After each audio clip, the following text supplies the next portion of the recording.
Alright, hello everybody. It's been a while, YouTube land. I was never planning on making another YouTube video. My channel was I considered it dead, but my son here, he wanted to do a review of The Last of Us, and this would be too long for TikTok, so we're doing it here. Also, TikTok does not let you put a lot of videos together. Because it would be good if you can merge them into separate segments to make a longer video, but they don't let you do that. But YouTube first does. Well, you can make chapters. That's what I did for the tool review I did on TikTok.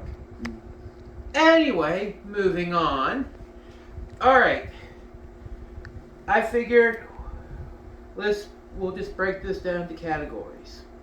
First, Pedro Pascal as Joel. He would not have been my first choice. He doesn't look like he would fit the role, but he was a great choice.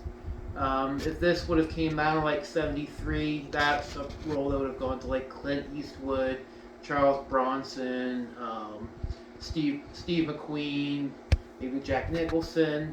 Probably Jack Nicholson. And they would have played it very close to the chest, very stoically. But Pedro Pascal, he brought a tenderness and a vulnerability to the role, which humanized the character that I don't think those earlier actors would have been able to in their prime. Definitely not now. They're all, Steve McQueen is dead, and the other ones are in their 70s and 80s, I believe. So, but also, they had a very unique form to their art, and they would do it they would shoot it back then. So because movies back then were very form, and you played it exactly how the script said. At least in that's supposed to be how you do it now. Some actors do get away with improvising lines, but no, the scriptwriter writes the scripts, and you're supposed to follow it as much as possible. Yeah. But no, I think he definitely brought something really different than what I would have thought. That's why I said he wouldn't have been my first choice, but I think he was an excellent choice. So what do you think of Pedro Pascal as Joel?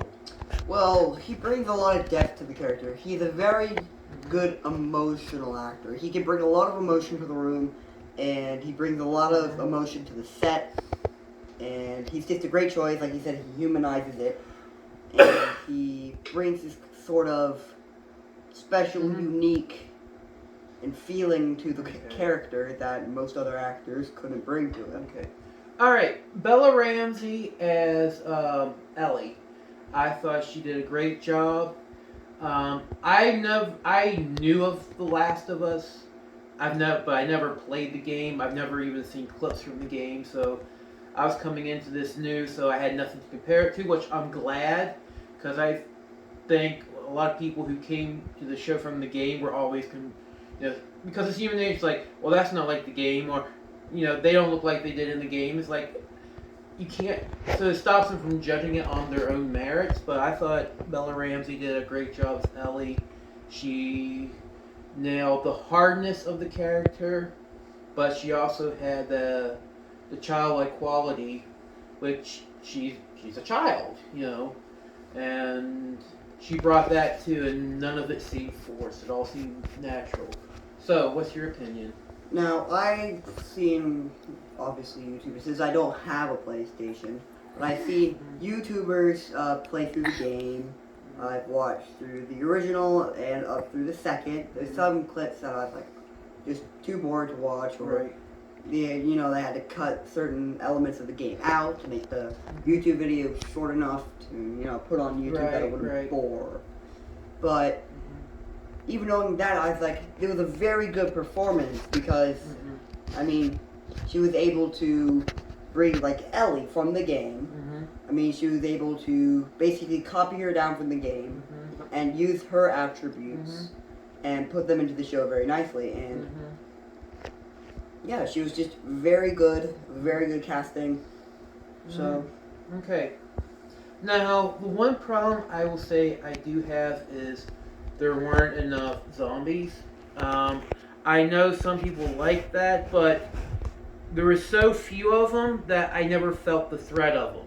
Like, I understand that all this happened on one day and everything went to hell because of how the cordyceps spread. But 20 years on, it's like outside of like the first or the second episode, First and then the fifth. right?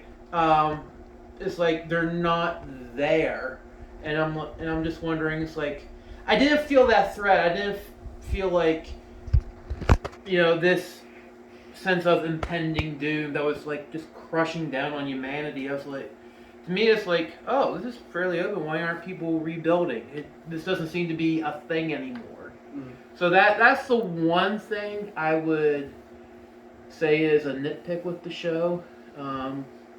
What's your opinion on that? I quite like it. I've seen clips from The Walking Dead. I've seen Dead in the Water for the Fear of the Walking Dead. Uh-huh. I've seen clips from Fear of the Walking Dead.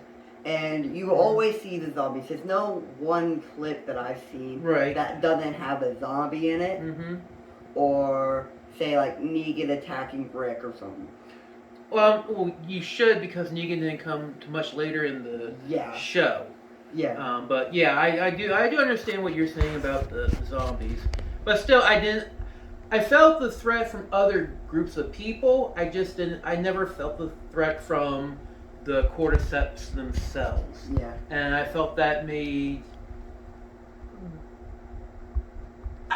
it like I said, it stripped it of its impending doom. I have to say is, take any zombie movie, Resident Evil movies, Right. Walking Dead, any zombie movie that you know. Right. And there's always seems to be these big hordes. Right. And then it's like, oh, the heroes get away or kill them or just something else. And it really brings it away from that just zombies everywhere, hordes everywhere. And it brings a more humanity scale to it. It's like, oh, this is what the people are doing. Okay. And this isn't what the zombies are doing. No, and I totally understand that, but like I said, it didn't feel. I never felt the threat from it, and as you know, my two favorite movies are Night of the Living Dead and Dawn of the Dead, and there you feel like this pressure cooker building and building as you're surrounded and there's no escape, and there's just says that at any second everything could fall apart. I never felt that during the show. But yeah, but I completely understand your point of view, and I completely respect it. I think it's just coming from two different generations, though. Yeah. I mean, you grew up with Night of the Living Dead. Well, you grew up seeing it like on TV. Right. And you grew up with like all the classical zombie movies, and you've seen like other TV shows with zombies that have a very similar formula to it. Right. So you're coming from that perspective. I've only seen the Resident Evil films and clips, like very short clips of The Walking Dead. Well, the Resident Evil films,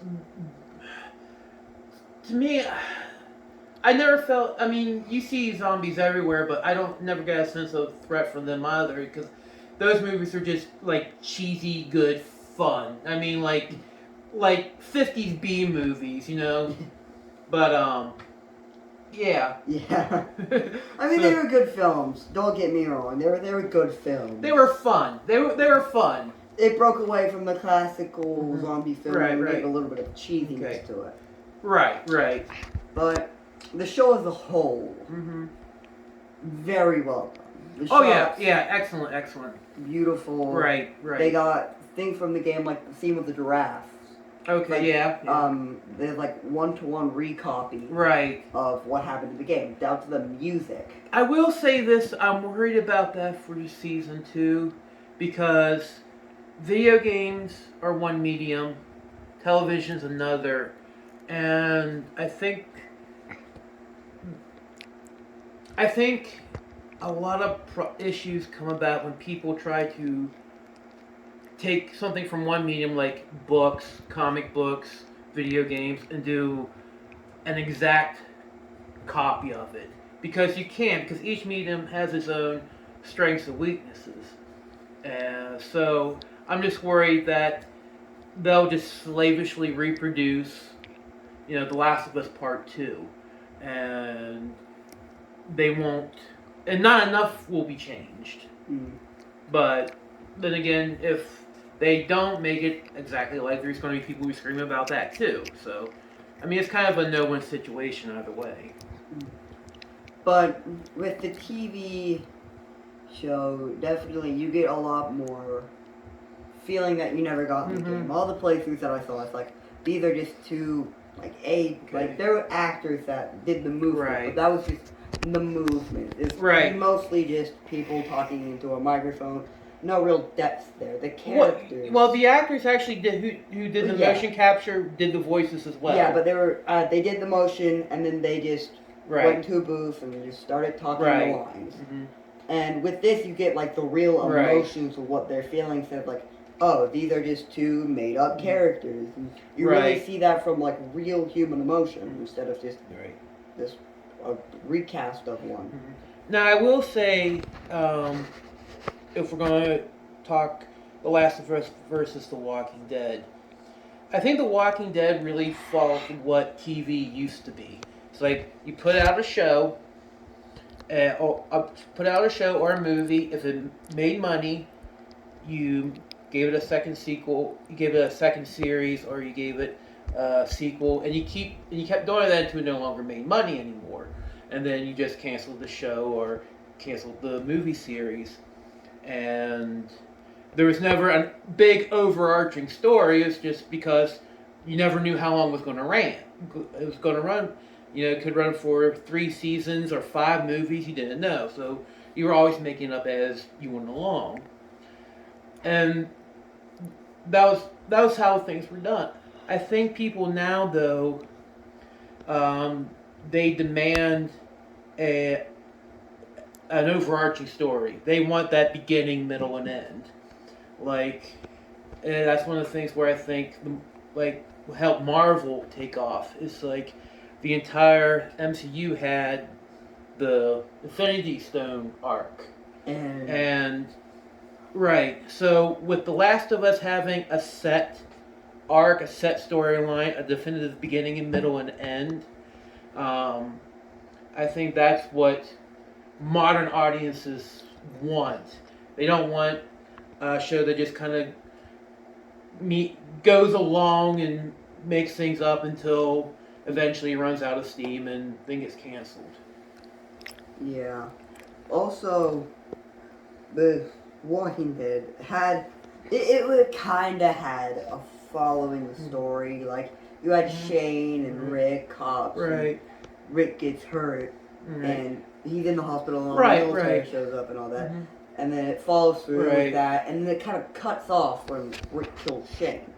I think he does, but it actually, the show continued to grow long after that. It reached its peak at the beginning. It was, I forget what season, but its highest rated episode was when Negan kills Abraham and Glenn. And then it kind of fell off precipitously after that. I know I stopped watching after they killed Rick off and made the Kingdom and King Ezekiel, and he was one of my favorite characters, probably my favorite character from the show, into Squidward.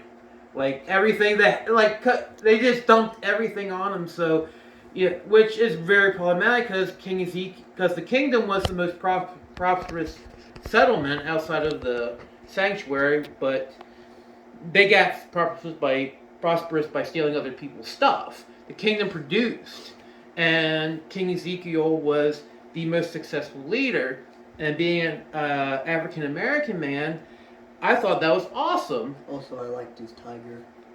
Yes. But when like I said, when they turned his character into basically Squidward, and they had the Kingdom fall for reasons, I was just like, no, I'm done. Yeah, it's basically they did anything to bleed money out of him. But back to The Last of Us, Right. Yes. What I love is that they have two main factions that they stick with. Mm-hmm. Because in The Walking Dead, you have like the Kingdom, the Right. Sanctuary, Mm-hmm. and then you have like smaller Right. groups like the people who were with the governor. Right. Right. And with just the two designated, the Right. Fireflies and Fedra, you really have two pinned up each other with different worldviews. Kind of, but not quite. Because remember, you also had Tommy's group, Mm-hmm. and then you had the cult group. I like how each of the four groups we've met represent a different type Lifestyle. of government. You have Fedra, who is fascist. You have Tommy's group, which is communist, and then you have the cult group, which was theocratic. And then you have the Fireflies, who are the rebel group, who, yes, they want to get rid of Fedra, but they have no plans afterwards. And when the Fireflies took over Kansas City, they were just as bad as Fedra. Were rounding up people and killing them. So. Also, their leader, Mm-hmm. I don't exactly remember her name, Right. was very, very corrupt. She killed anybody in her way and used anything so she could go after this one person. And the person she was going after was just a generally nice person, but he was saving his brother. And she just didn't like him. Right. Well, he turned informant and got her brother killed. But then again, he needed the medicine for his. So there was like this family thing going on. It's like, right. And then again, you're in a zombie apocalypse. People are gonna hate each other anyways. Right. Okay, so final thoughts. The Last of Us. Really good. Good acting, good writing, good directing by the people who did Chernobyl. And that was amazing. Really loved that. And yeah, I really enjoyed it. Yeah. And I'm looking forward to season 2. What about you, Bubs? I'm looking forward to season 2 mainly because I know the people who made Chernobyl they're taking good care of it. Because I mean, Chernobyl, you think of like the zombie films about Chernobyl or documentaries. Right. It kind of made like a documentary TV show out of it, which I liked. Right. So I definitely think season 2 will be handled well, and will be just as great as season 1 was. Okay. Well, that's our thoughts on The Last of Us. About 2 weeks too late to trend, but hey, who cares? We'll see you next time. Goodbye.